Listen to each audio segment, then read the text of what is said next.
Muy bien, entonces vamos a tratar de entrarle con la ayuda del Señor a este tema. Tenemos un texto base que es Proverbios capítulo 4, versículo 23, que dice: sobre toda cosa guardada, guarda tu corazón, porque de él mana la vida. Muy bien, y aspiro y espero con todo mi corazón el día de hoy que el aspecto o los aspectos que tratemos de podamos alcanzar en esta ocasión puedan sernos benéficos, porque en la ocasión anterior abarcamos solamente la introducción a este tema, ¿no? Pusimos la plataforma o el fundamento necesario, y hoy quiero, con la ayuda de nuestro Dios, tocar algunos asuntos que son relevantes en cuanto a la consejería desde el punto de vista de este aspecto primario, que es profundizar desde el corazón en la consejería. Recuerden que a la hora de aconsejar, el error más común que muchos han cometido por décadas, por siglos, por muchos tiempos, es enfocarse en el problema y en tratar de dar soluciones al problema sin enfocarse o sin darle cuidado, prestarle atención a las raíces del problema. Dicho de otro modo, muchas veces nos enfocamos en el fruto y no en el corazón. Y claro, cuando nos enfocamos en el fruto, por ejemplo, si es una pareja que tienen problemas de discordias, de peleas, de gritos, de ira, de enojo, etcétera, muchas veces se suele, si no se hace este método de profundizar desde el corazón primeramente, se tiende a dar un sermón de la importancia de la comunicación, de cómo comunicarse bien, y ese no es el verdadero punto en la consejería de una pareja. Es analizar qué lleva a esas discusiones, es decir, qué es lo que realmente sucede en el fondo, porque el problema son las discusiones, el problema son los gritos o el silencio. El problema es que el uno grita, el otro calla, o todos gritan o todos callan, pero ese es solo el fruto del problema. Y si nosotros nos enfocamos en el fruto sin desentrañar las raíces o ir al corazón, al final solamente seremos personas que dejan sermones, pero no verdaderos consejeros, solamente gente que se enfoca en el arte de la comunicación, en cómo hablar bien, no grite, no se enoje, pero no analizamos la raíz del problema. Pero cuando nosotros diagnosticamos, que es el primer punto que vamos a tratar hoy, diagnosticamos el corazón antes del consejo, es decir, es cierto que la gente cada vez que va a una consejería suele presentar primero problemas, y es normal que lo hagan. Ese incluso el punto cuando una persona busca un consejero es porque tiene problemas y quiere ayuda en cuanto a esos problemas. Pero si el consejero es sabio, no va a perder tanto tiempo en enfocarse en el problema, sino en algo más real. Es decir, el problema presentado es el fruto, pero hay un problema real y está en el corazón. Así que si vamos a la Biblia, Jeremías capítulo 17, versículos 9 al 10, hay un texto que es muy interesante, y en Proverbios capítulo 20, versículo 5, voy a pedirle el favor, me voy a acercar así al azar a alguno de ustedes y usted va a leer, así que tengan Biblia en mano. Yo les paso el micrófono como está siendo grabado. Entonces, Jeremías 17, 9 al 10, una mujer. Proverbios 25, un varón. Téngalo ahí listo. Proverbios 25, un varón. Jeremías 17, versículos 9 al 10, una mujer. Engañoso es el corazón más que todas las cosas, y perverso. ¿Quién lo conocerá? Yo, Jehová, que escudriño la mente, que pruebo el corazón, para dar a cada uno según su camino, según el fruto de sus obras. Ok, mujeres. Ahora sí, varones. Un varón, el texto de Proverbios. Proverbios 25 dice la palabra de Dios: como guardas profundas es el consejo del corazón del hombre, mas el hombre entendido lo alcanzará. Muy bien, los dos versículos que leyeron tienen algo en común, y es que las profundidades más importantes que hay que examinar en la vida del ser humano tienen que ver con el corazón, Y como leíamos leía mi hermana en Jeremías 17:9, el texto dice: yo Jehová, que escudriño la mente, que pruebo el corazón para dar a cada uno según su camino, según el fruto de sus obras. Y en Proverbios 25 dice: como aguas profundas es el consejo en el corazón del hombre, más, como leía mi hermano, el hombre entendido lo alcanzará. Es decir, pasa aquí lo mismo que ocurre con el tema de la elección de gobernantes. Es decir, algunos leen Daniel y dicen: no, los gobernantes los pone Dios, porque dice que Jehová pone y quita reyes. Y bueno, hasta cierto punto eso es así, pero si usted va al profeta Oseas se dará cuenta que no siempre es así. También la Biblia dice que los hombres pusieron reyes que Dios no puso y pusieron gobernantes que Dios no escogió. Es decir, que los hombres también tienen el poder o la facultad de elegir gobernantes, al igual que Dios lo puede hacer. Es decir, la responsabilidad finalmente pesa en el hombre cuando son malos reyes, y viene de Dios cuando es un buen gobernante o cuando tiene que quitarse un mal gobernante también. De la misma forma ocurre con el tema del corazón. El corazón humano es sumamente profundo, diga profundidades. Una de las profundidades mayores del ser humano tiene que ver con el corazón. Es decir, el ser humano es un ser tan profundo que incluso existen ciencias como la psicología y otros aspectos muy importantes para tratar de escudriñar, ¿no?, ese aspecto tan amplio y tan profundo como es el corazón. Pero como podemos ver en estos dos versículos, Jeremías 17 y Proverbios 25, por un lado es el Señor quien escudriña y prueba el corazón, pero por otro lado un hombre entendido, es decir, digámoslo en términos de lo que estamos hablando nosotros acá, un consejero entendido o sabio también podrá alcanzar el corazón. Es decir, Dios puede profundizar en nuestro corazón para saber no solamente lo que hacemos, sino qué nos lleva a hacerlo, pero también es el hombre entendido o el consejero sabio quien tiene la capacidad de entrar o adentrarse en el corazón. Recuerden el lema que les mencionaba en la clase anterior del pastor Miguel Quintero, que él habla que el corazón de la consejería está en el corazón. Es decir, lo más importante de la consejería está en lograr adentrarse en el corazón del aconsejado. Ahora, ¿cuál es entonces la idea central de todo este primer aspecto dentro de esto que se llama profundizando desde el corazón en la consejería? Lo primero es que un buen consejero sabe que el Señor puede conocer, puede escudriñar el corazón, por eso él también lo hace desde el punto de vista espiritual en la consejería bíblica. El consejero pide discernimiento, el consejero pide sabiduría para poder conocer el corazón, pero por otro lado, lógicamente, si el hombre es entendido, si el hombre es sabio o la mujer es sabia, podrá entender esas aguas profundas del corazón del hombre.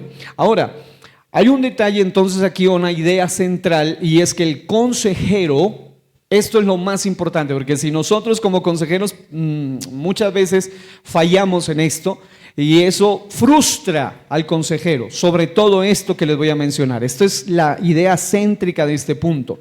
El consejero no es mecánico de conductas.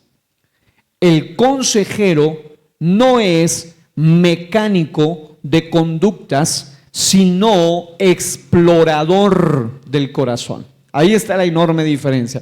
La mayoría de consejeros, sean padres, sean consejeros a nivel de iglesia, se enfocan mucho en tratar de ser mecánicos o los que arreglan las conductas de las personas, lo cual es un problema sin aplicar un debido proceso de diagnosticar el corazón antes del consejo. Es decir, viene la persona con una conducta de pleitos, de celos, de iras, de contiendas, de disensiones, de borracheras, etcétera, o con diferentes tipos de problemas económicos, familiares, emocionales, espirituales. Y si el consejero se cree un mecánico de conductas, él se va a enfocar demasiado tiempo, perdiendo por supuesto el tiempo, en procurar corregir las conductas de la persona sin enfocarse en lo más importante, que es lo que lleva a esas personas a caer en eso o a cometer esas conductas. Es decir, la mayoría de personas piensan que tienen que restringir las conductas del aconsejado sin darse cuenta que lo verdaderamente importante está en explorar el corazón de esa persona. Y voy a procurar, obviamente por tiempo no tendría el tiempo de analizar todos los detalles, pero por lo menos dejar unas ideas básicas. Aquí está el asunto. Si el consejero entiende que su llamado, más que corregir las conductas por medio de un sermón, por ejemplo, él se enfoca en el corazón, en pastorear, sanar, profundizar, escudriñar, penetrar, permear, profundizar en lo más hondo del corazón del hombre. Esto le llevará a diferenciar, y esto es muy importante, entre el problema presentado y el problema real. Digan eso, problema presentado versus problema real. Ahí está el asunto. ¿Cuál es el problema presentado? En la mesa se pone de la consejería el problema presentado. Tengo problemas económicos, tengo problemas en el hogar, tengo problemas con la familia, tengo problemas con un hijo adolescente, tengo problemas conmigo mismo, con alguien más, con un vecino, etcétera. Ese es el problema presentado, y claro que hay que darle importancia al problema presentado para saber de qué se trata. Pero el problema real no está en, digámoslo así, utilizando una terminología más moderna, en la punta del iceberg, sino en lo profundo de ese iceberg. Cuando uno ve esos promontorios enormes de hielo, sobresale una cabeza, digamos, una punta del hielo, y claro, puede que sea muy enorme o muy grande, como con la que chocó el Titanic y todo el asunto, pero aún así lo más profundo, lo más grande realmente no es lo que está arriba, sino lo que está abajo. Abajo, si arriba se ve grande, abajo es donde está el verdadero problema. Es decir, la punta del iceberg puede ser muy grande, pero no se compara con la profundidad que está ahí abajo. Asimismo ocurre cuando hay un problema. El problema presentado puede ser muy grande, pero el problema real puede ser todavía más grande, porque comienza desde la infancia en la mayoría de casos. Comenzó desde el vientre, comenzó desde que era niña o niño, comenzó hace muchos años, y si ya la persona tiene unos cuantas décadas, ya comenzó hace varios años, hace mucho tiempo. Muchos de esos problemas comenzaron muy, muy atrás. Ahora, ¿qué podemos hacer como consejeros para poder enfocarnos? Incluso la mayoría de consejeros suelen aconsejar utilizar expertos como el doctor Jaime Mirón, por ejemplo, que fue un profesor muy bueno cuando estaba en el IBLP, Instituto Bíblico Luis Palau, que enseña consejería pastoral. Y es muy interesante como ellos siempre hacen lo mismo. Escuché luego a otro consejero muy bueno y a otros pastores expertos en el tema, y todos concuerdan en lo mismo, y es que dependiendo del problema y dependiendo del compromiso del consejero como del aconsejado, habrá momentos donde hay que tomar notas. Es decir, hay algunas conversaciones que se pueden tener así, pero hay momentos donde hay que tomar notas del problema para poder entender y tener el problema presentado claro, para luego profundizar en el problema real. En ese sentido, necesitamos mapear la historia, es decir, necesitamos hacer un croquis de la historia, necesitamos ir desde el ABC, desde el principio de la historia. No podemos enfocarnos solo en el ahora. Es cierto, yo escribí alguna frase que dice que nuestra historia o nuestro pasado lo que hace es explicar nuestro presente, aunque no lo justifica. Porque ese también sería un error, ¿sí? La mayoría de manipuladores utilizan la historia, cuando se mapea la historia, para manipular al consejero. Es decir, para hacerle decir lo que ellos quieren oír. No, el verdadero y sabio consejero escucha el problema presentado, luego va al problema real, comienza a mapear la historia, es decir, el croquis, el análisis. Vamos desde el principio, el ABC, el origen, la génesis o el génesis, como dicen otros, el inicio del problema. Cuando usted va al inicio del problema, las preguntas más sencillas son: ¿y hace cuánto te sientes así? ¿O hace cuánto comenzó? ¿O cómo comenzó ese problema? Cuéntame.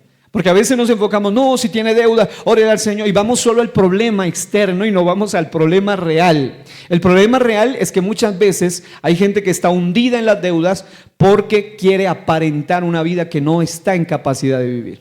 Entonces el problema real ni siquiera son las deudas, sino algo más profundo que está en el corazón de la persona. ¿No? Hay gente que quieren lucir como la reina de yo no sé dónde o el príncipe de yo no sé dónde, y obviamente uno no está en capacidad de esos niveles. O como pasa aún en el ambiente pastoral, ¿no? A veces hay pastores que quieren lucir como luciría, voy a usar nombres propios, como un Guillermo Maldonado, un Cash Luna, que obviamente son archimillonarios y obviamente no está en capacidad. Entonces, a veces hay personas que se meten en deudas innecesarias y el problema no es la deuda como tal, sino algo más profundo, y es el deseo de aceptación, el deseo de aparentar algo que no es, etcétera. Eso le daña muchas veces, a veces trae problemas económicos, pero también hasta problemas en la familia. Entonces, lo primero es mapear la historia, empiece a conocer la historia desde el principio. Lo segundo es, esto es muy importante,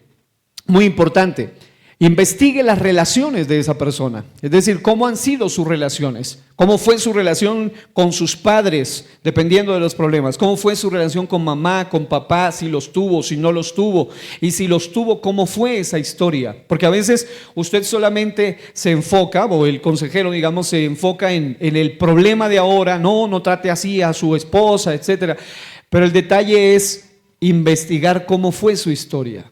Algunos de ellos tuvieron madrastra, tuvieron padrastro, no tuvieron ni un mentor, o tuvieron padres abusadores, o tuvieron padres ausentes, o tuvieron buenos padres, es decir, hay que investigar primero las relaciones, cómo fueron sus relaciones.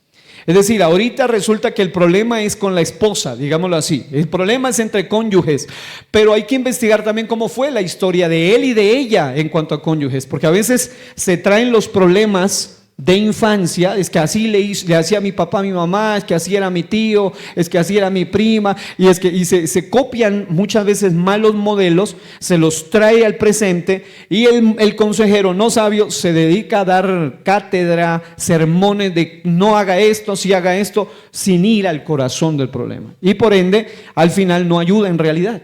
No ayuda. Hago una breve pausa. Quiero dar una muy especial bienvenida a nuestra hermana Andrea y a su querido hijo, ¿no? Qué bueno, damos bienvenida en el nombre del Señor. Qué alegría verles de nuevo. Gloria a Dios. Ahora, esto es muy importante. Mapear historia. Número 2, relaciones. Porque eso también, por ejemplo, si el problema es monetario, ¿cómo ha sido tu relación con la economía? ¿Cómo ha sido tu relación monetaria? ¿Fuiste desde pequeño alguien ordenado o no? ¿Te enseñaron a valorar el dinero? ¿O te enseñaron que todo tiene que ser, que te tienen que dar y tú tienes que hacer pataleta? Por ejemplo, si estás tratando con un adolescente rebelde o una persona incendiaria, un pirómano, como dice un expresidente de Colombia, una persona que quema todo si no se le da, que está acostumbrado a gritar, a protestar, a quemar todo para que le den. Esa persona tiene una mala relación con lo que es la visión de la economía. Está acostumbrado a hacer show, escándalo, desde que era pequeñito. A veces hay que ir a analizar eso. Es Juanito o Juanita, el niño gritón, y luego llega a ser el adolescente o el joven bandolero, el vándalo de la actualidad. ¿Por qué? Porque el problema ni siquiera es que ahora vandaliza en una ciudad. El problema es que él se acostumbró a ser un vándalo desde pequeñito. Entonces el problema real no comenzó con lo bandolero de hoy, sino con lo malo que comenzó aún desde su infancia, que se le toleró.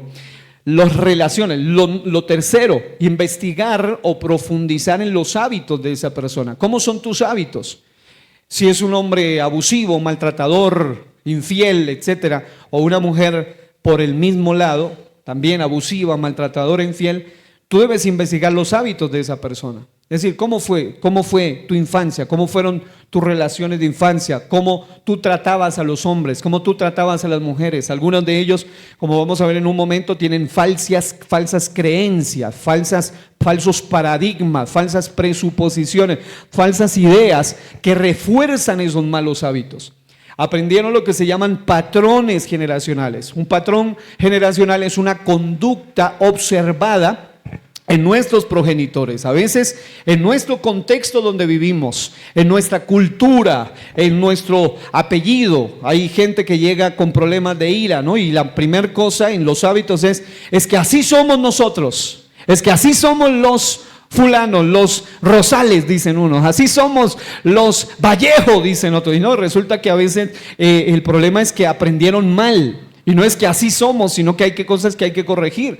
Y claro, si usted va de consejero solo a dar cátedra, no, usted ya es cristiano, mire, solo por encima, muy superficial el consejo, no va a ayudar en gran manera. Hay que ir a la raíz del problema. ¿Dónde comenzó? Muchas veces con un hábito machista, con un patrón de orgullo, de altivez, de arrogancia, o incluso una mala comprensión de lo que es el respeto.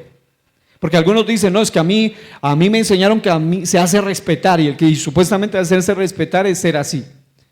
El que más grita, el que más golpea, el más humillativo, ese es el que se hace respetar. Entonces es un mal concepto que muchas veces se ha quedado penetrado en el corazón, y no importa si es adolescente o ya es una persona que ya está llegando a la senectud o está yendo aún a la etapa de la ancianidad. No importa la etapa de una persona, si la persona no trata seriamente o no se deja tratar seriamente en el profundo del corazón, no se logra arreglar gran cosa. Los hábitos son muy importantes. ¿Dónde aprendiste eso? No, es que así es en la cultura, así es en el barrio, así es en la sociedad, así son los colombianos. No, hay que ir más a fondo, investigar dónde nacieron esos hábitos.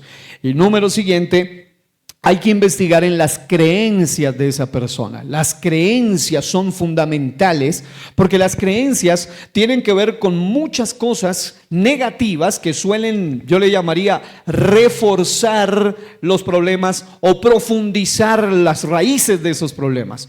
Las creencias erróneas. Voy a resumírselo de esta manera. Hay 4 áreas a explorar para hacer un diagnóstico del corazón antes del consejo. 4 áreas, digan conmigo: pensar, desear, sentir, decidir. Repítanlo por favor. Pensar, desear, decidir, sentir. ¿Ok? ¿Los varones?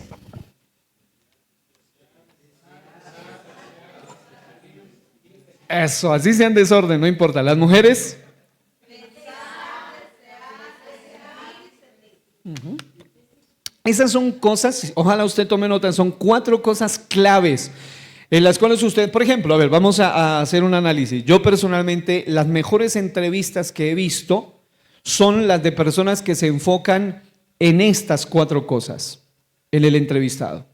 Sea un periodista, sea una persona que haga una entrevista, son más interesantes ese tipo de entrevistas. Es más, dejan al final una enseñanza que vale la pena. ¿Qué es lo que piensa el entrevistado? ¿Qué es lo que siente el entrevistado sobre cierto tema? Por ejemplo, si le van a preguntar sobre la oración, ¿qué piensa usted sobre la oración? ¿Qué siente usted sobre la oración? ¿Qué lo ha llevado a usted a decidir orar más? ¿O cuáles han sido sus dificultades para decidir orar más? ¿Qué es lo que desea usted cuando ora? Preguntas que son mucho más profundas que simplemente decirle, bueno, deme la definición griega de oración. Es mucho más profundo que eso. Es decirle a la persona, quiero ir a la profundidad del corazón. Las entrevistas así suelen ser mucho más interesantes. Hoy me estaba observando una entrevista de un actor de doblaje que admiro personalmente. En cuanto a esa labor se refiere, obviamente no es cristiano, pero en cuanto a la labor respecta, Víctor Hugo Aguilar, personalmente considero que es una de las mejores voces en el mundo del doblaje. Y claro, ya había escuchado varias entrevistas de él y la mayoría se enfocan en cómo comenzó su carrera, cosas muy superficiales, hasta que encontré una entrevista que es extraordinaria. Es decir, prácticamente me dejó muchísimas enseñanzas, porque la mujer que lo entrevista se enfocó en hablar acerca de la importancia de los sueños, cómo fue su vida desde niño, cuáles fueron sus dificultades. Es decir, era prácticamente una entrevista que yo haría en una charla de consejería, con la diferencia de que ella no lo estaba aconsejando, solo lo estaba entrevistando. Pero es mucho más interesante, y la gente misma decía, entré pensando que iba a haber una entrevista más, pero salí de aquí con una cantidad de lecciones de vida. Es decir, incluso hacen ver al entrevistado, él es muy inteligente, lógicamente, muy súper inteligente, pero le dan la posibilidad de expresar cosas verdaderamente relevantes, verdaderamente significativas. Asimismo ocurre cuando yo le diría al consejero un explorador. Él va a empezar a explorar lo que solo Jehová puede hacer, que es el corazón, pero lo que solo un hombre entendido puede alcanzar, que también es el corazón. Y obviamente un hombre entendido es un hombre que está regido por los principios de Jehová, por los principios de Dios. Ahora, las 4 áreas a explorar son pensar, desear, sentir y decidir. Quise traerles en breve unas, no reflexiones, sino unas definiciones. Esa es la palabra, definiciones de cada una de estas 4 cosas. Número 1, pensar. Estas definiciones desde la óptica o cosmovisión o perspectiva o desde el punto de vista de la consejería. Pensar es la forma en que la persona interpreta la realidad, sus ideas, creencias, recuerdos y conclusiones sobre sí misma, los demás y la vida. En consejería el pensamiento es fundamental porque de él nacen los significados que damos a lo que vivimos. Pensamientos distorsionados suelen producir emociones y decisiones dañinas. Entonces es importante conocer lo que piensa, porque como dice esta última frase, la cual subrayo, pensamientos distorsionados suelen producir emociones y decisiones dañinas. Es decir, lo que esa persona piensa, lo que hace es profundizar el problema, es volverlo aún más crónico, empeorar la cosa. Número 2, desear. Se refiere a los anhelos, motivaciones y expectativas del corazón. Incluye lo que la persona busca para sentirse satisfecha, amada o segura. En el acompañamiento pastoral o psicológico se explora el deseo para descubrir necesidades legítimas, ídolos del corazón o metas que están dirigiendo la conducta. Por eso es importante indagar no solo lo que piensa, sino lo que desea realmente, cuáles son sus deseos, porque una vez más recalco la última frase o las últimas líneas de esta definición, y es que cuando un consejero es sabio, logra no solo saber lo que piensa, porque de acuerdo a lo que piensa ella actúa o decide, sino también lo que desea, porque de acuerdo a lo que desea se puede descubrir si es una necesidad legítima. Es decir, necesita apoyo, necesita atención, es algo legítimo, necesita afecto, necesita ser escuchada o escuchado, o realmente hay un ídolo del corazón, o hay metas que esa persona tiene y no las ha logrado. Esos son sus sueños que aún no los ha logrado y obviamente los llevan a hundirse, y peor aún si son ídolos del corazón, como por ejemplo un deseo negativo. El deseo de fama, el deseo de poder, el deseo de control, el deseo de manipulación. Cuando esa persona desea manipular realmente, el buen, consejero debe descubrir qué es lo que esa persona realmente desea para poder ver si se le puede ayudar o no. Porque si la persona tiene problemas de dinero o viene en consejería pidiendo por problemas económicos, resulta que es un avaro, tiene al dios Mamón, que es el dios de riquezas, como el señor suyo, obviamente esa persona no se va a poder arreglar solamente diciéndole, no, hermano o hermana, no hay que meterse en esos negocios. No, hay algo más profundo que eso. Hay problemas de avaricia en el alma. Si la persona viene con problemas de depravación, no basta con decirle, es que eso es pecado, es que eso es inmoralidad. No, hay algo más profundo que eso. Hay un ídolo que se llama lujuria, hay un ídolo de lascivia, hay un ídolo más profundo, y es allí donde hay que trabajar. Y ahí, obviamente, hay que buscar cómo comenzó todo. Muchas veces comenzó hasta con un abuso, comenzó con una mala experiencia. Número 3, sentir. Esto es clave. Es la experiencia emocional que surge como respuesta a lo que se piensa y se vive. Alegría, miedo, culpa, tristeza, ira, paz. La consejería ayuda a reconocer, nombrar y regular los sentimientos, entendiendo que no son enemigos, sino señales del estado interior. Muchos se enfocan en los sentimientos y no en lo más profundo de esos sentimientos. Es decir, en la consejería bien desarrollada se enfoca no solamente en hablarle de la alegría que tiene, el miedo que tiene, la culpa que tiene, la tristeza que tiene, la ira que tiene, el rencor que tiene, sino en ir mucho más profundo. Número uno, reconocer qué es el sentimiento que domina más allá de eso. ¿Cuál es el verdadero sentimiento? Porque muchas veces se enfoca en los sentimientos, emociones superficiales y no se analiza los sentimientos que se arraigaron en el corazón. La emoción superficial es ira, es una persona que estalla en ira. Y muchas veces el sentimiento más profundo es que necesita atención, necesita afecto. Hay algo más profundo que solamente esa emoción que se puede percibir. Y es allí donde el consejero puede, oiga esto, reconocer eso. Número dos, nombrarlo, es decir, vamos a nombrarlo, es decir, saber exactamente qué es. Por eso se llama un diagnóstico del corazón.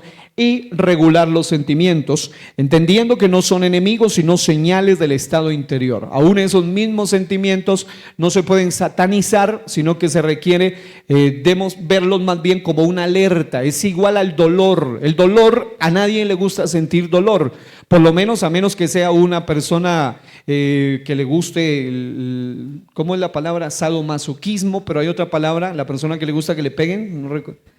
Masoquista, eso. Una persona que le gusta que lo golpeen todo el tiempo, que le hagan, hay gente como que le gusta eso, por un desvío, por supuesto, porque no es normal, no es natural. Pero el dolor en sí es necesario, porque el dolor en sí no es nuestro enemigo, sino que al contrario es el que nos alerta para saber que algo no anda bien. Existen enfermedades como la lepra, por ejemplo, que una de las cosas más aberrantes que producía la lepra era que tenía la capacidad de inhibir el dolor. Y por ende la persona estaba cayéndose a pedazos con putrefacción, cuando se rascaba fuertemente, arrancaba trozos de piel y aunque se estaba cayendo a pedazos no sentía dolor.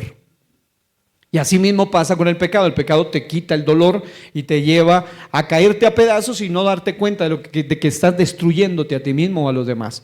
Entonces, en este caso ocurre igual, amados. Necesitamos entender que cuando hacemos un mapeo de la historia, relaciones, hábitos, creencias, sabemos lo que esa persona piensa, lo que esa persona decide, lo que esa persona siente. Ese sentimiento tampoco en sí debe ser atacado, porque el problema es que se suele atacar eso. No se sienta triste, pero si está triste.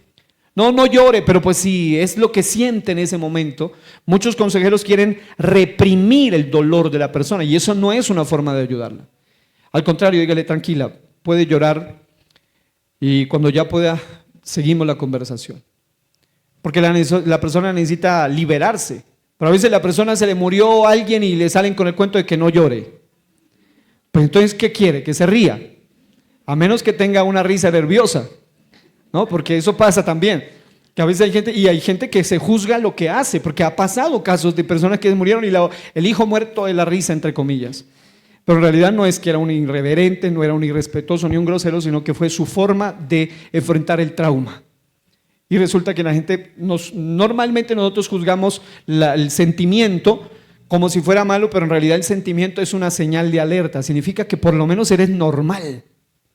¿Qué es anormal? ¿Cómo sabes que ya estás con un psicópata ahí? Cuando dice, no, yo no siento. Y resulta que acabó de matar a la papá. No, es que yo no siento nada. Resulta que acaba de golpear a su hija. Digamos, no le dio correa, sino que la golpeó brutalmente. Entonces, en ese sentido, el sentimiento no es el enemigo. El sentimiento sirve como una señal para saber cuál es el verdadero problema. Y lo cuarto, decidir. Esto es el acto de la voluntad mediante el cual la persona elige un camino de acción. Es decir, en consejería se trabaja para que las decisiones no nazcan solo del impulso o de la emoción del momento, sino de pensamientos sanos, deseos ordenados y valores firmes. 3 cosas claves. Es decir, la persona, el mal consejero le dice, haga esto, no haga esto, haga esto, no haga esto. Ese es un mal consejero. El buen consejero le enseña más profundo que haga o no haga. El buen consejero le va a guiar a que la persona no decida basado en impulsos de emociones momentáneas. Número uno, le enseña pensamientos sanos para decidir, es decir, pautas correctas para decidir. Además, le ayuda a indicar o a ver los deseos de esas decisiones, es decir, ¿qué deseas al decidir esto? ¿Qué es lo que pretende realmente? ¿Qué es lo que busca con esa decisión? Y hay deseos desordenados, a veces simplemente es un deseo de, digamos, por el hecho de querer llamar la atención, él dice, yo deseo abandonar a mi esposa, pero ese no es un deseo sano.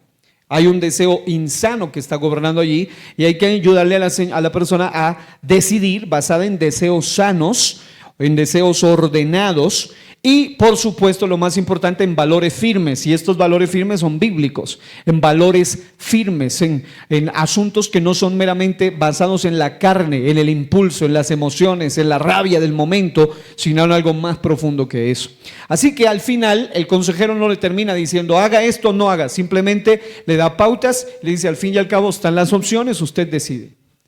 Porque la responsabilidad de decidir no está en el consejero, está en el aconsejado. Y así el consejero también se libera, porque una de las cosas que sí duelen mucho y afectan mucho en el consejero es cuando uno les ha dicho lo que hay que hacer y ellos van y hacen todo lo contrario a lo que tenían que hacer. Y eso frustra también al consejero, porque dice, dicho y hecho. Y luego vienen llorando y dice, ¿para qué no obedece? ¿O para qué no presta atención? Si ya se le dijo. Pasa igual con el papá y la mamá que le dijo qué no hacer o qué hacer, y el hijo rebelde va y hace, y luego lo que viene es a llorar, pero al final lo que hace la persona es decirle, yo le dije, y ya. Así que aténgase a las consecuencias. Pero cuando ya el consejero ha avanzado más profundo que esto, llega donde ni siquiera está diciéndole decir que haga o no, sino que al final le muestra cuál podría ser la mejor elección, pero la persona es la que debe tomar la decisión. ¿Hasta ahí estamos siendo claros? Ok, entonces, voy a ponerles un pequeño ejemplo. Resulta que llega una joven que dice, me siento deprimida, me siento deprimida. Cuando el consejero hace un diagnóstico del corazón, no se queda solamente en hablar de la depresión, qué significa la depresión, cómo tratar la depresión, no, él no va a hacer eso, él va a ir más al fondo. Y al hacer un diagnóstico, descubre otras cosas. Por ejemplo, descubre en aspectos importantes como después de mapear la historia, las relaciones, los hábitos, las creencias, qué piensa, qué desea, qué siente, qué la llevó a decidir o cuál sería la mejor decisión. Entonces, el consejero debe descubrir que detrás hay una culpa, por ejemplo, en el caso del ejemplo que les voy a tratar acá, hay una culpa por una relación oculta y miedo al rechazo de sus padres. Es decir, es una joven que tiene un noviazgo secreto, un noviazgo a escondidas, y eso la hace sentir culpable. La culpabilidad, el afecto, los sentimientos, el saber que está haciendo mal, el saber que está ocultándolo de sus padres, el sentir miedo, o sea, ya no solo es culpa, ahora es el miedo al rechazo, el miedo al decir si se enteran, etcétera. Eso lleva a que la persona termine sintiendo una profunda depresión. Porque ya no es solamente tristeza, es algo más profundo que eso. Todo comenzó con una historia detrás de todo esto.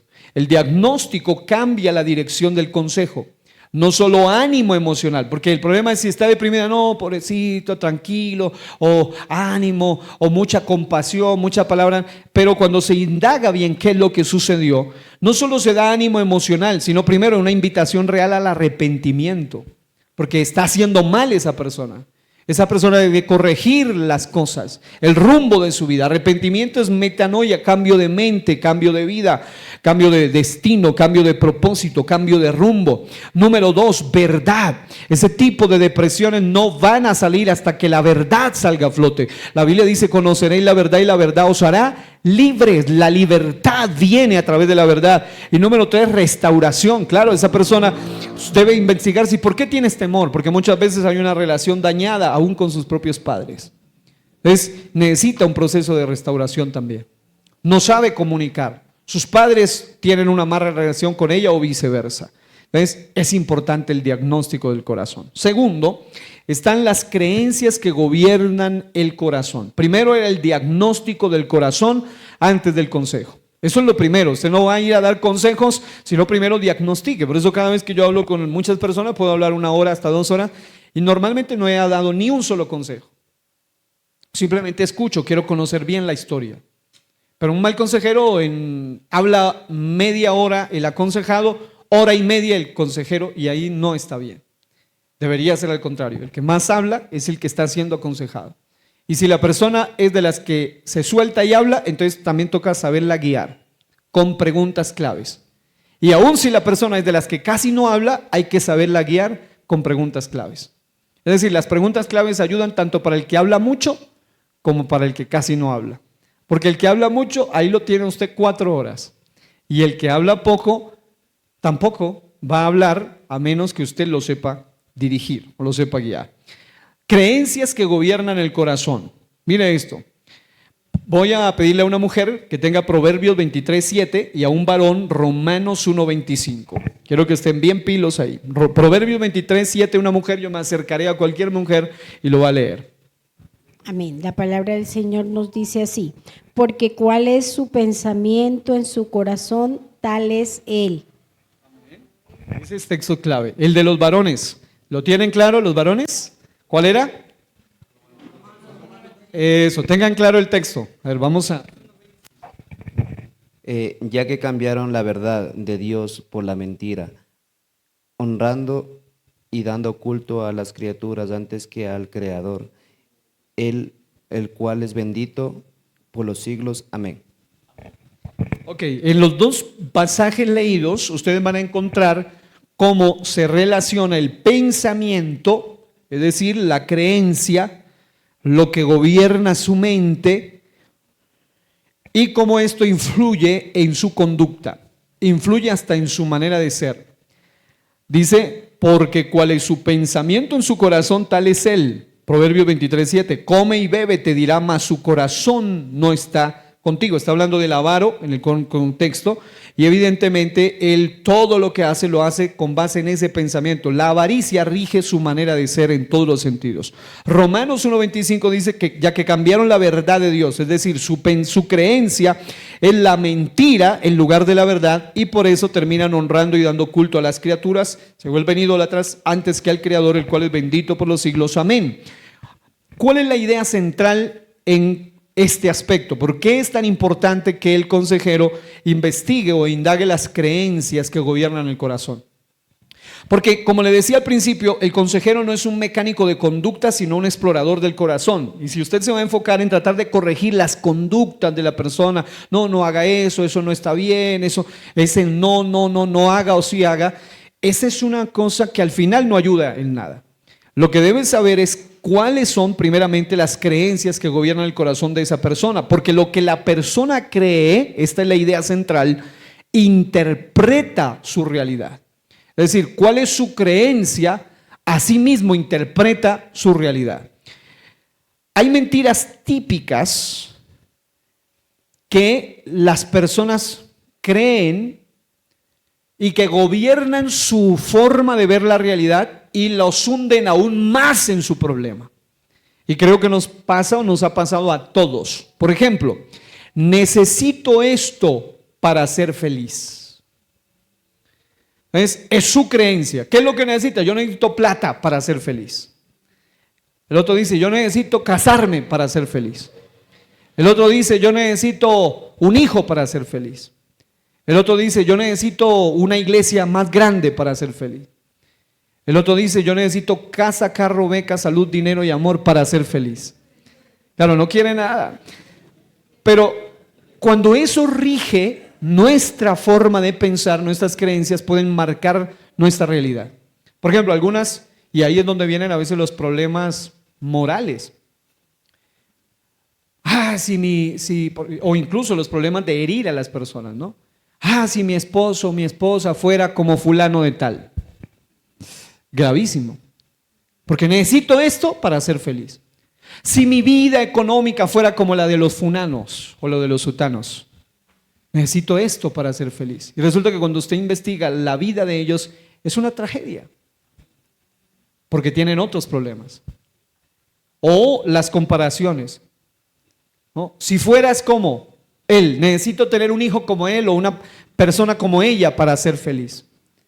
Eso afecta profundamente a la persona, esa idea errónea en la mayoría de casos, necesito esto para ser feliz. Y esto profundiza su dolor, profundiza su decepción, su amargura, su depresión, su frustración. Me ha pasado a mí. No sé si a alguno le ha pasado, pero a mí me ha pasado alguna vez donde uno dice, no, Señor, yo necesito esto en la iglesia para sentir que fui útil en este año. Y realmente Dios ya dio otras cosas y uno tiende a no valorar lo que sí dio, por enfocarse en lo que uno cree que Dios no dio. Número 2, Dios me falló. Wow, esta es una de las cosas que más ahonda los problemas del corazón. Son creencias que gobiernan el corazón. Dios me falló. Yo he sentido, obviamente Dios nunca nos ha fallado. Nunca nos falla y nunca nos fallará. Pero cuando eso gobierna nuestra mente, toda la realidad se cambia. Todo se cambia. Me ha pasado a mí en muchos contextos, en muchos asuntos, en muchos aspectos de la vida, donde yo llego a pensar como si Dios me hubiera fallado. Y obviamente yo sé que no, pero en ese momento la creencia que gobernó mi corazón fue la falsa idea de que Dios me falló. Cuando en realidad a veces es al contrario, fui yo quien le falló a Dios. Y estoy provocando lo que está sucediendo.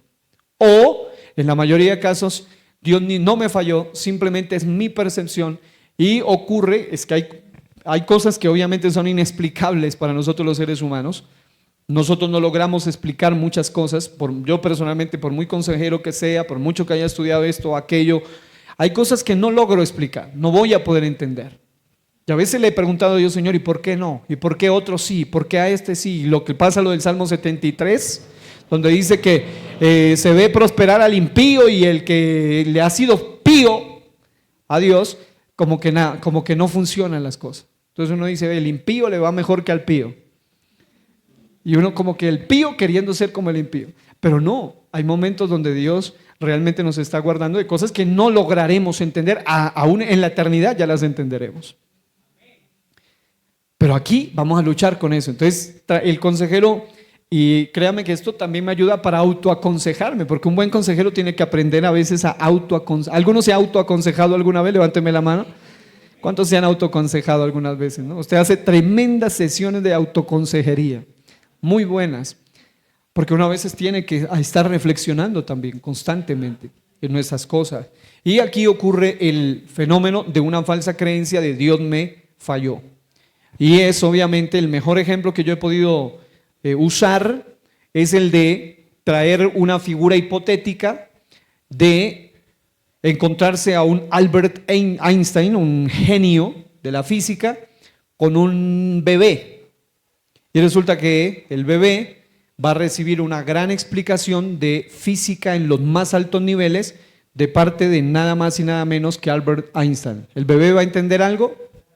Incluso nosotros creo que no entenderíamos muchísimo de lo que diga este señor, porque es demasiada locura la que ese señor va a saber y tendría que ser experto en eso para entenderlo.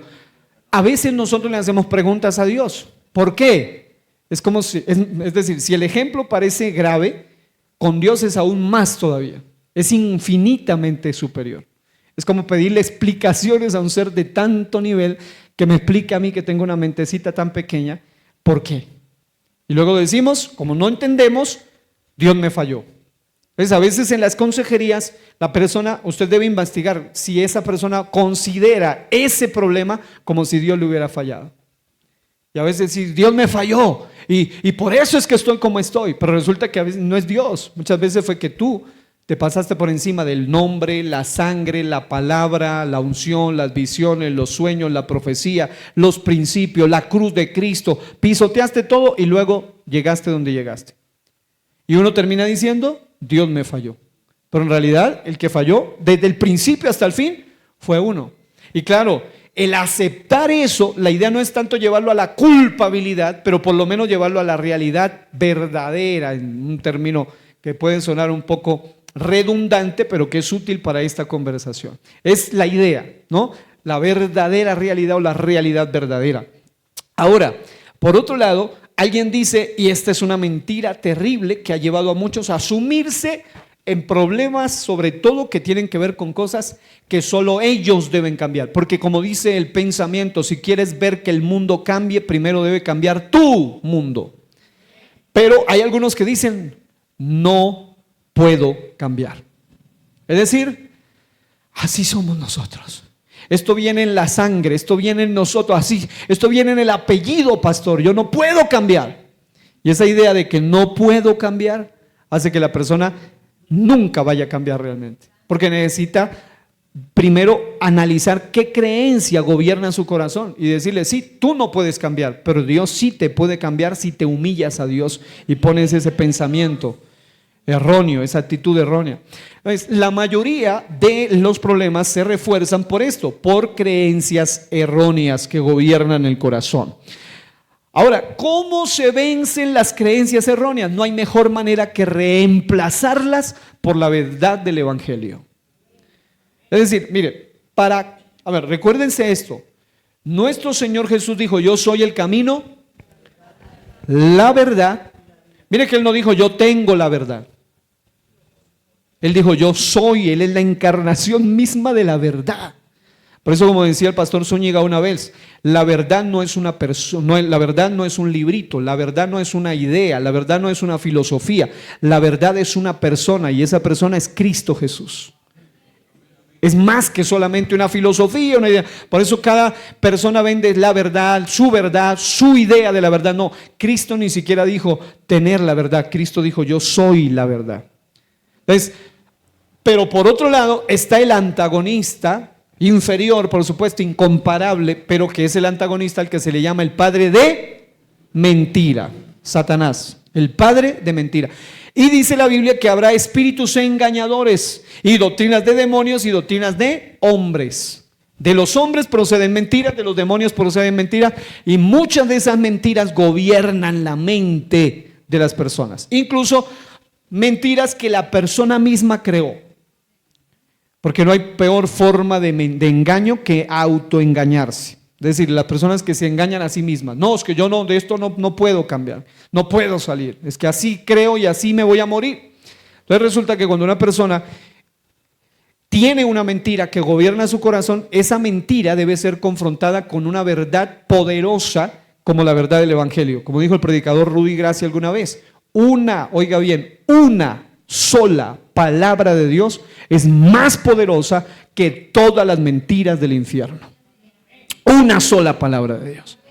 Entonces, claro, la palabra de Dios puede que la mentira sea muy elaborada, muy arraigada, muy fuerte, pero una verdad bien aplicada. Por eso es que el consejero debe saber Biblia. Porque si el consejero sabe más de TV y novelas que de la Biblia, ni para qué se mete de consejero. No, debe saber Biblia, porque a veces en plena consejería el uno le suelta una mentira y el consejero tiene que saber cuál es la palabra propicia para decirle, mira, esto es lo que dice la palabra. Porque ya no es un debate de ideas, porque si el consejero entra en debate de ideas, el otro va a decir, no, pero yo creo así, y así no vamos a llegar a ningún lado. Es su idea, su mentira contra la verdad de Dios. Y esa verdad es irrefutable, es incambiable. ¿Estamos siendo claros? Bueno, ahora, otra cosa que hace que una persona sea gobernada en su corazón son los votos internos, y hay que detectar votos internos, es decir, cosas que él se prometió a sí mismo que muchas veces son erróneas y están gobernando su vida. La persona llega diciendo, no, es que yo me prometí cuando era niño que yo iba a hacer esto y que lo iba a... Y llegan con una arrogancia disfrazada de sueño, de promesa. No, es que yo dije que a mí nadie me... Y muchas veces llegan con actitudes de orgullo, de altivez, camufladas con un sueño. Y usted debe indicar, ¿qué voto hiciste cuando eras niña? ¿Qué voto hiciste cuando eras niño? No lo hizo ni con el diablo ni con demonios, no, a veces consigo mismo. Yo me prometo que de aquí en adelante nadie me va a decir lo que tengo que hacer. Pero habrá momentos donde si tú quieres hacer las cosas correctas en la vida, debes asesorarte bien. Debes buscar a un buen consejero. Y hay gente que con esa idea viven de hoyo en hoyo, de hueco en hueco, de problema en problema, de caída en caída. ¿Por qué? Porque dicen, no, es que yo, y hay gente que es así, a mí no tiene por qué. Yo he conocido gente así, que dicen, a mí que no me vengan con el cuento de consejería. ¿Por qué? Porque ellos creen que ya se las saben todas y que ellos tienen ¿qué me van a enseñar a mí? Hay momentos donde ese voto interno lo está arruinando aún más, lo está destrozando aún más. Y no solo eso, sino que también hay raíces de amargura que gobiernan su corazón. Y esas raíces de amargura hacen que se refuerce el problema. Y mientras usted está aconsejando superficialmente, tratando con la punta del iceberg o con el fruto del árbol, las raíces bien grandotas están allá en el fondo.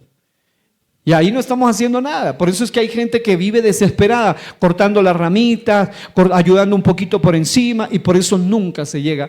Porque a veces muchas de las conductas o problemas nacieron de una raíz de amargura. Un rencor contra el padre, un rencor contra la madre, un rencor contra la vida, un rencor contra Dios, un rencor contra su estilo de vida, hasta con su apariencia, consigo mismos. Y entonces ahí es donde hay que lidiar. Primero hay que lidiar en el dolor, en la raíz de amargura. Muchas veces, sobre todo los que en alguna ocasión hemos sido comparados, vamos a tener que analizar eso. Porque como seres humanos lamentablemente a veces ha pasado, gente que te compara con otros, y como dijo un pensador, siempre habrá alguien más grande y más pequeño que tú para que seas quien eres. Es decir, si te comparan, siempre en algún momento te vas a sentir mal, porque siempre habrá otro que lo hace mejor, sabe más, conoce más, tiene más capacidades que tú. Y si tú no aprendes a verte desde los lentes de Dios, sino desde la perspectiva humana, eso va a ahondar las raíces de amargura. Ahora, voy a ponerle un ejemplo. Un hombre endeudado cree, valgo por lo que tengo. Entonces él viene literalmente hundido en las deudas.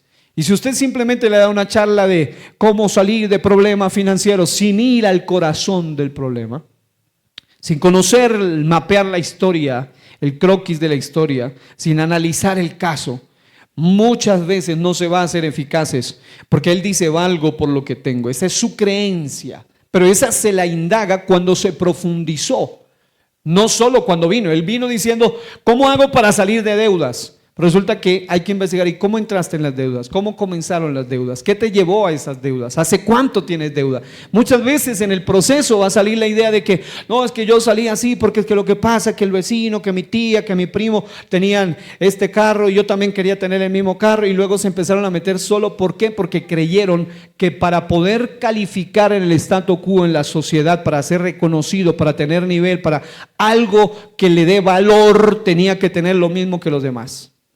Mucha gente está hundida en deudas por eso, hundida en deudas por aparentar lo que no tiene. Pues si yo personalmente lo he dicho públicamente, incluso mencioné nombres propios hace un rato, yo no tengo ningún problema con que Guillermo Maldonado tenga zapatos de yo no sé cuántos millones y ropa de yo no sé cuántos millones. Para mí eso no, a mí no me afecta en nada. ¿Por qué? Porque el hombre tiene millones de millones. Pero lo grave es cuando gente que no tiene esa capacidad quiere tener los mismos zapatos de los mismos millones del otro que sí tiene cómo comprarlos. Y dicho sea de paso, no estoy de acuerdo con la doctrina, obviamente no estoy de acuerdo con la doctrina, pero ellos tienen fundaciones de ayuda a gente pobre también, y ayudan a mucha gente.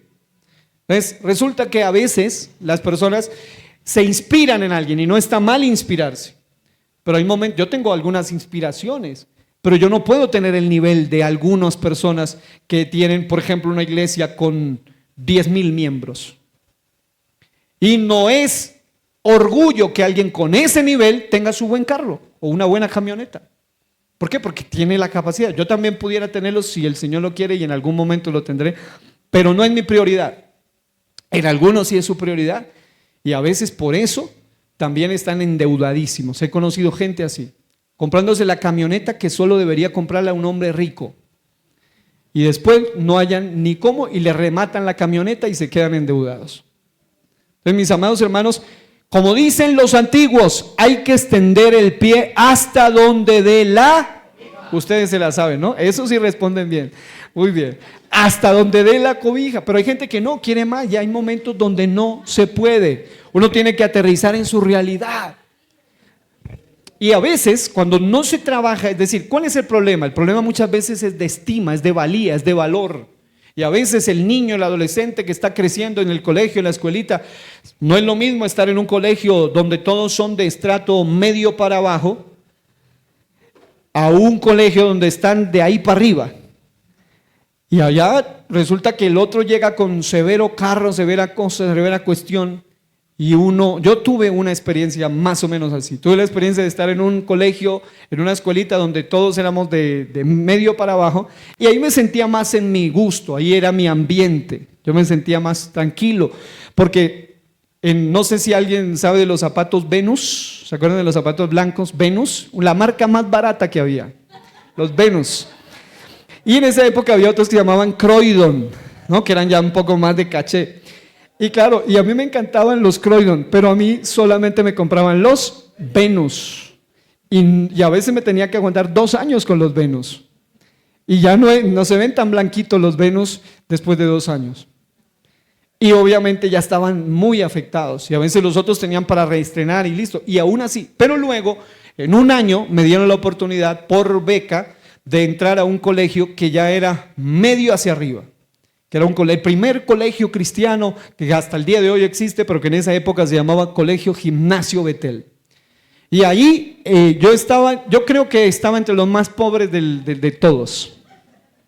Y mientras mi papá me llevaba en la bicicleta, en la parrilla de la bicicleta, yo iba colgando los pies en la parrilla de la bicicleta, los demás llegaban en full carros. Y ahí se parqueaban. Y entonces ahí ya vienen las luchas emocionales. Pero gracias a Dios mi padre me enseñaron, mi madre también a valorar lo que Dios nos dé. Sea abundancia, sea escasez, valorar lo que tenemos. Pero al principio, más para un niño o un adolescente no es tan fácil. Más aún que crecí en una sede, en una congregación, donde, les he contado a algunos, la mayoría de mis compañeros, la mayoría de los hijos de los hermanos, el que menos tenía piallo. Y yo tenía que subirme en la parrilla de la bicicleta grande de esas que le gustan manejar a mi papá. Esa era nuestra forma de vida, así nos tocó. Ahora, si yo mucha gente a veces se queda marcada con eso, de esa infancia, y dice, no, yo quisiera tener más, yo quiero tener lo de ellos, yo quiero tener lo de aquellos. Muchas veces la ropa que yo tenía, gracias a Dios y a mi amigo, un amigo muy especial, que él tenía, creo que era el más pudiente de toda su familia, pero él muchas veces, yo sé que lo hacía de cariño, a veces me invitaba a la casa, tenía colección de ropa, camisa, trajes, de todo, y él me decía, lleve lo que quiera. Y yo bien contento, luciendo la ropa que me había regalado mi amigo. Pero cuando uno no trabaja en eso, muchas veces la gente va a llegar con esos problemas. Por eso es importante ir a la historia de las personas. Por esa razón, ahora que gracias a Dios puedo tener una ropa o vestir, eso no me cambia mi verdadera valía, porque aprendí a entender que uno vale, sea en bicicleta, sea a pie, sea en carro, sea en camioneta, sea con buena ropa o sin buena ropa. Lo importante es lo que ya Dios puso en nosotros, que somos un tesoro en las manos de Dios. Eso es importante. Ahora, esto es bien importante. Miren esto, el hombre endeudado dice, creo por lo que tengo, o más bien, valgo por lo que tengo. La consejería debe apuntar, número 1, a trabajar su identidad y su valía en Cristo y mayordomía financiera. Son 2 cosas en las que se debe enfocar. Tu verdadera identidad no depende de los zapatos que tienes, la ropa que tienes, la marca que tienes, porque lo curioso es que hay gente que vive de marcas, ¿no? Tiene que ser tal marca y resulta que a veces la ropita que usted compra, hasta la tela y todo, lo hace igualito, sin marca, pero más barato y le dura hasta más. Y hay gente que le han vendido la cultura de las marcas. Oye, es que tiene que ser esta marca y es que tiene que ser esto. Y eso daña a las personas desde su infancia aún hasta su adultez. Lo otro es enseñarle no solo un plan financiero, sino verdadera mayordomía financiera, que es más profundo que eso. No es solo decirle, mire, para salir de esta deuda haga esto y aquí ya. No, debe ir a interiorizar, a profundizar realmente qué es lo que ocurre con esta persona. Vamos a concluir con este último aspecto para dejarlo los siguientes para la próxima sesión. Número siguiente, las emociones como mensajeras del corazón. Esto es clave que el consejero logre identificar. Las emociones comunican algo más profundo. Es decir, ¿qué estás sintiendo ahora? Siento ira, siento rabia, siento rencor, siento tristeza. Entonces no te enfoques solo en, siente ira, no, hay algo más. ¿Qué comunica esa ira? ¿Qué es lo que me está diciendo esa tristeza? ¿Qué es lo que realmente me dice? Es más profundo que eso. Siento ira, dice alguno. Si usted va al Salmo 42, si usted va a Juan 11, 33 al 35, quiero que abran sus Biblias en el Salmo 42 y se darán cuenta que ese salmo expresa algo más profundo que un mero sentimiento. El Salmo capítulo 42, que es mi favorito, especialmente el versículo 1 se ha convertido en mi versículo favorito. Dice así, lo van a leer ahí conmigo, Salmo capítulo 42. Dice así: como el ciervo brama por las corrientes de las aguas, así clama por ti, oh Dios, el alma mía. Está hablando de un clamor muy profundo. Pero miren que ese clamor es más profundo que el dolor y las circunstancias de los hijos de Coré. Porque los que escriben este salmo no es David, como dicen muchos erróneamente, sino los hijos de Coré. ¿Qué dice el encabezadito ahí? Ajá. ¿Sí ve? Ahí dice de los hijos de Coré. Y algunos dicen salmo de David. No, este no es un salmo de David, de los hijos de Coré. Mire, mi alma tiene sed de Dios, del Dios vivo. ¿Cuándo vendré y me presentaré delante de Dios? Fueron mis lágrimas, mi pan de día y de noche, mientras me dicen todos los días, ¿dónde está tu Dios? Está hablando de la aflicción profunda que sentían los hijos de Coré por el estigma de ser hijos de un rebelde en el pasado llamado el famoso Coré. Eran personas que habían sido estigmatizadas. Yo alguna vez prediqué sobre el tema del clamor del alma. Allí ya profundizamos en el significado del pasaje, pero aquí solo voy a destacar lo que comunica esa emoción. Dice: la emoción de ellos es una aflicción profunda, un dolor profundo que ellos sentían. Y había un deseo que es más que solamente la emoción. Cualquiera diría, sí, abatido. Mire lo que dice el texto.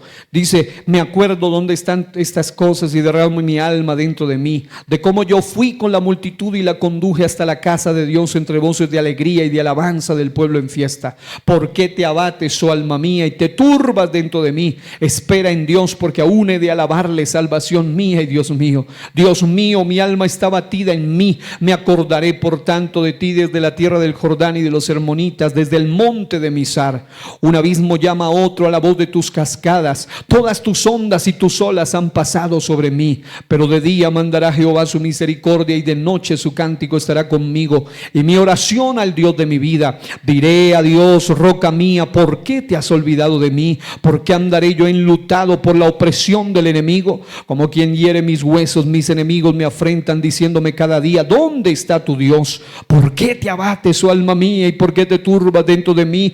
Espera en Dios, porque aún he de alabarle, salvación mía y Dios mío. Están comunicando una profunda persecución, acusaciones, dolor, opresión del enemigo, una tristeza profunda. Su alma estaba abatida, pero lo que realmente comunica eso es un deseo profundo de volver a lo que el estigma les había quitado. Los hijos de Coré habían sido designados a quedarse como porteros después de la caída de su antepasado Coré. Ya no podían tener acceso a lugares principales. Por eso el Salmo 84 también lo escribieron ellos. Y ahí ellos también hablan de eso. Es mejor por lo menos estar un día en la puerta que 1000 fuera de ellos. Así sea en la puerta de los atrios.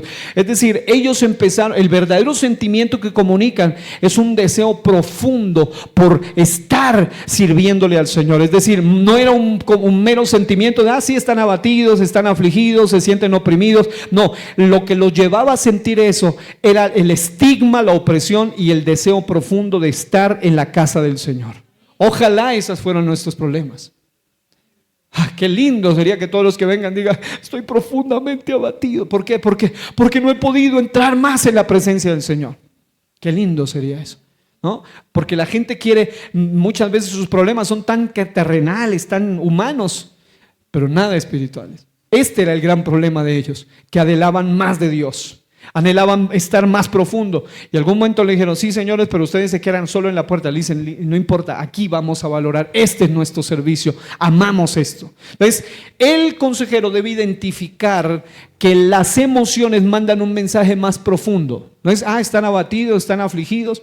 Es mucho más profundo que eso. Jesús mismo en Juan 11, 33 al 35 dice que Jesús entonces, al verla llorando y a los judíos que la acompañaban también llorando, se estremeció en espíritu, esto es, a una de las hermanas de Lázaro, y se conmovió y dijo, ¿dónde le pusisteis? Le dijeron, Señor, ven y ve. Jesús lloró.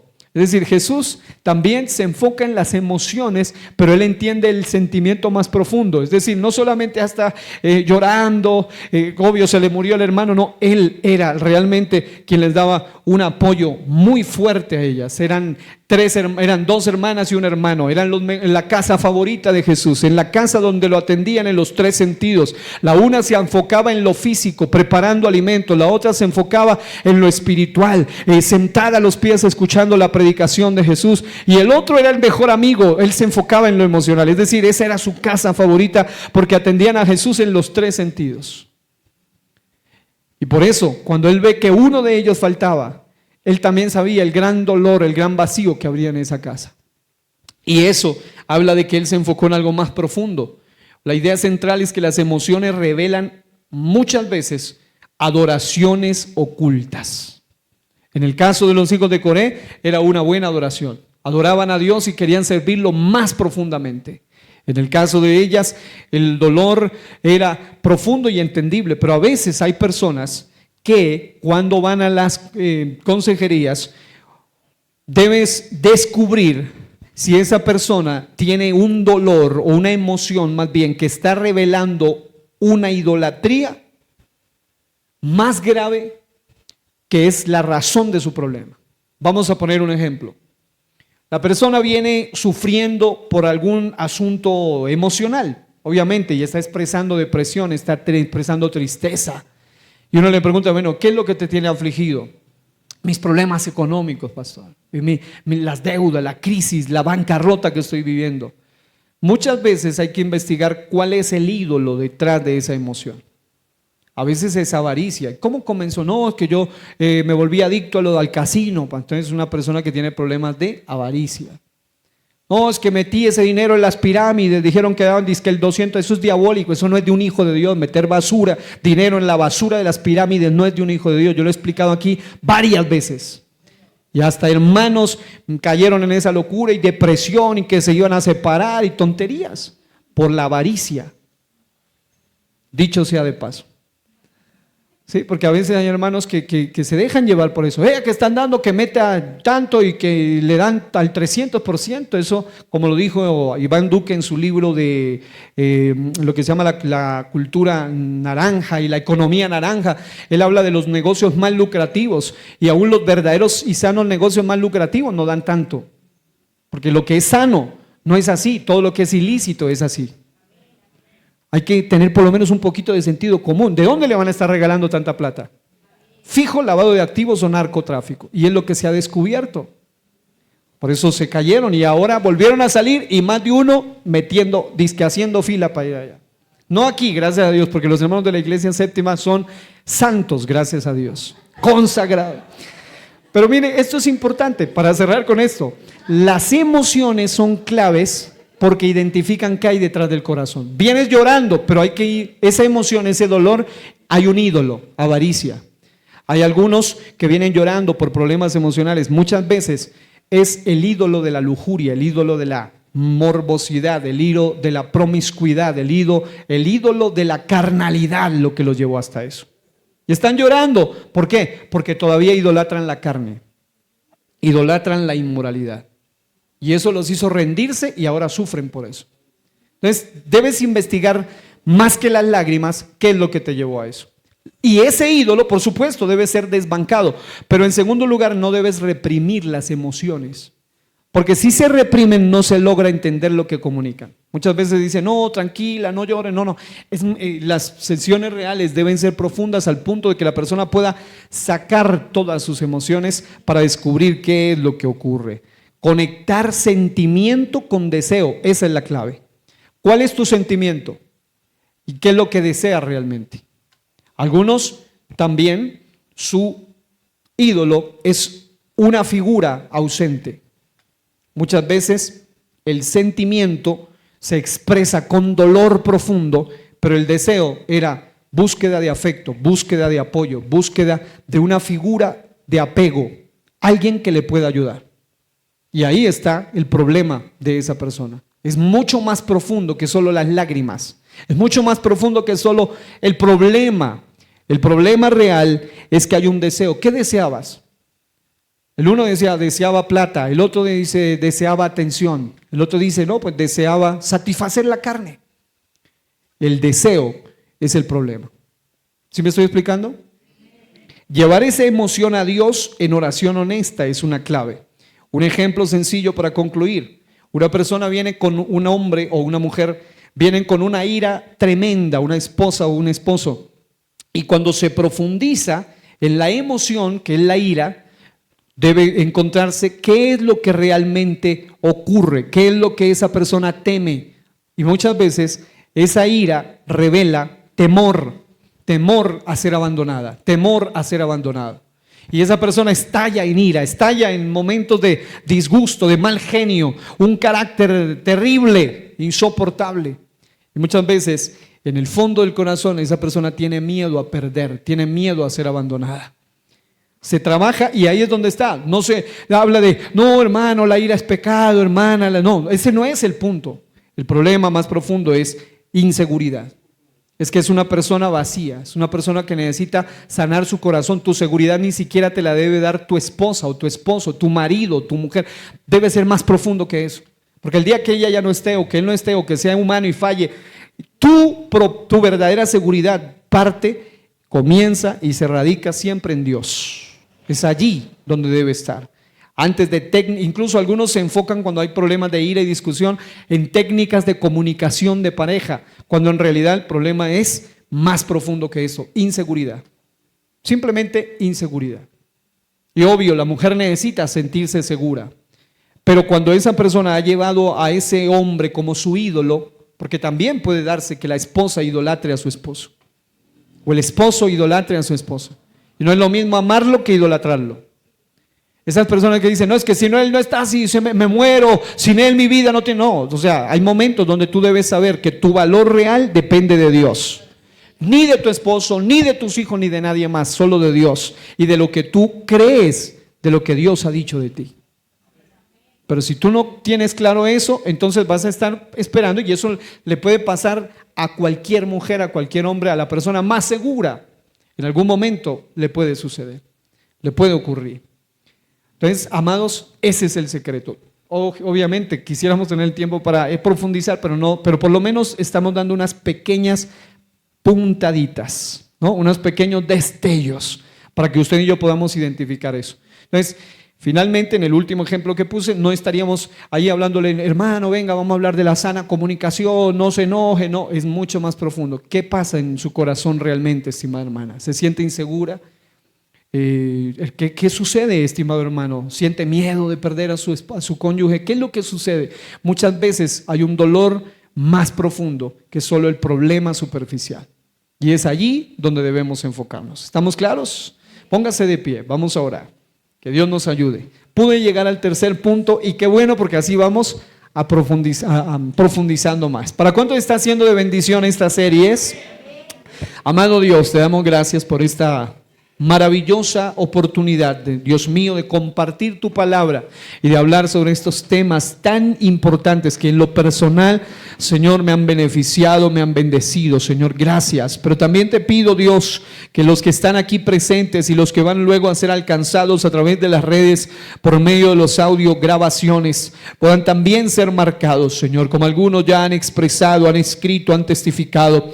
Señor, que estos principios puedan ser útiles para cada uno de nosotros, que aprendamos a ir hacia el corazón del asunto, a diagnosticar el corazón desde el punto de vista bíblico, desde un punto de vista que pueda llegar a la raíz del problema y ayudar a arrancar esa raíz que que usa muchas veces el enemigo para profundizar en el dolor. Te pido, mi Dios, también que nos ayudes a ser aquellas personas que saben escuchar el mensaje que hay detrás de las emociones, mucho más profundo que la emoción superficial. Es el mensaje que hay detrás de todo esto. Y ayúdanos, Dios mío, a contrarrestar las creencias erróneas que gobiernan el corazón con tu verdad antes de dar el consejo. Y cuando lo demos, Señor Jesús, podamos hacerlo basados en tus principios. Ayúdanos a analizar el pensamiento, el deseo, el sentimiento y las decisiones de las personas para luego traer un consejo apropiado, alineado, adecuado, Señor, a cada caso. Te lo pedimos en el nombre de Cristo Jesús y todos decimos amén y amén. Démosle un fuerte aplauso al Rey.